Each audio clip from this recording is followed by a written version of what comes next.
हर चुनाव महत्वपूर्ण होता है, ऐतिहासिक होता है और जीतने वाले और हारने वाले सबके लिए कुछ न कुछ वो सिखा कर जाता है। जम्मू कश्मीर में 10 साल बाद एक चुनाव हुआ।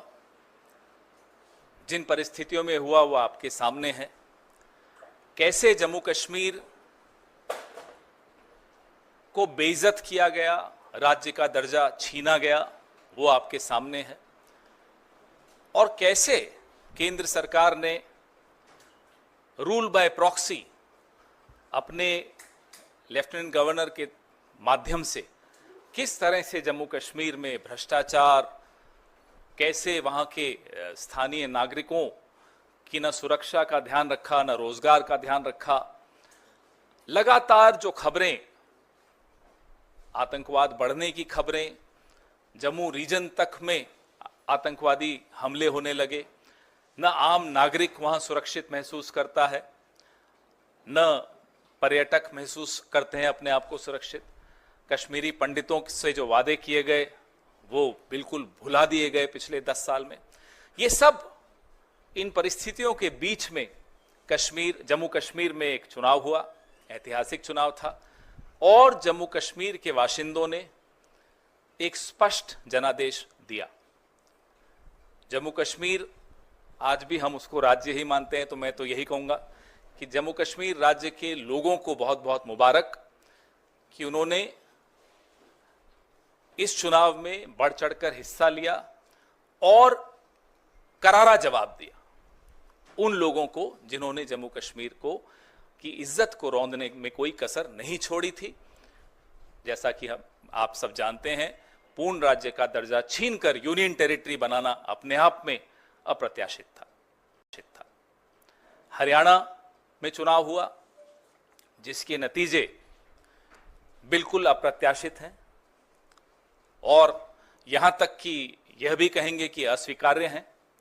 जिस तरह की शिकायतें लगातार आ रही हैं, अभी हम जयराम रमेश जी और मैं जिस कमरे में बैठे थे वहां भी लगातार शिकायतें, हमारे नारनौल के कैंडिडेट राव नरेंद्र सिंह हो गए या पानीपत के कैंडिडेट हो गए, 3 जिलों से, हिसार, महेंद्रगढ़, पानीपत, यहां से लगातार शिकायतें आ रही कि कैसे बैटरीज जो मशीन की थी वो 99% थी और जिन मशीनों की बैटरीज 99% थी उन मशीनों में नतीजा एक आया, हमें हराने वाला नतीजा आया, और जो मशीनें नहीं, जिनको छेड़ा गया, जिनकी बैटरी 60-70% जो स्वाभाविक है होनी चाहिए थी, उसमें हम जीत रहे हैं हमारे कैंडिडेट। तो हम ये सारी शिकायतें इकट्ठी कर रहे हैं। हमारे कैंडिडेट्स ने वहां रिटर्निंग ऑफिसर्स को शिकायतें दी हैं और दे रहे हैं अभी, लेकिन आने वाले कुछ दिनों में ये सारी शिकायतें लेकर हम चुनाव आयोग में जल्दी ही जाएंगे और अपनी शिकायत वहां दर्ज कराएंगे। इस तरह का नतीजा कहीं भी धरातल पे नहीं दिख रहा था।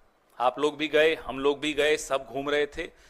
कोई ये नहीं मान सकता कि हरियाणा में इस तरह का अप्रत्याशित नतीजा आएगा।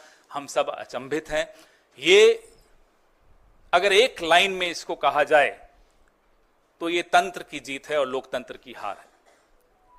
हम इसे स्वीकार नहीं कर सकते। कहूँगा कि जम्मू और कश्मीर के जनता ने स्पष्ट जनादेश दिया है नेशनल कॉन्फ्रेंस और इंडियन नेशनल कांग्रेस के गठबंधन को। भारी बहुमत से उनको जिताया है। सरकार बनेगी, साझा कार्यक्रम होगा और पूरा प्रयास किया जाएगा।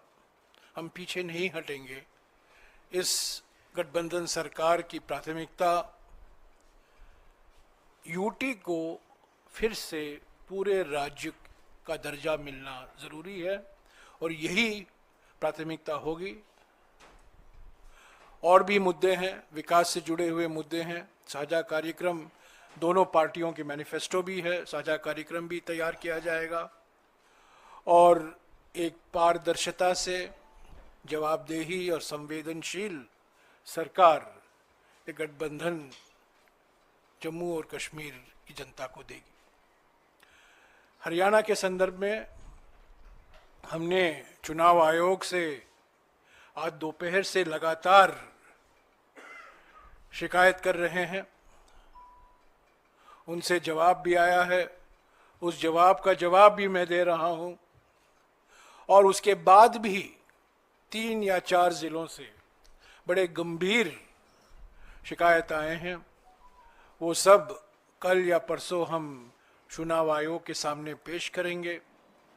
पर मैं फिर से दोहराना चाहता हूं, हरियाणा के चुनाव के नतीजे अप्रत्याशित हैं, आश्चर्यजनक हैं, और इसको हम स्वीकार नहीं कर सकते, क्योंकि ये लोकतंत्र की हार हुई है और तंत्र की जीत हुई है।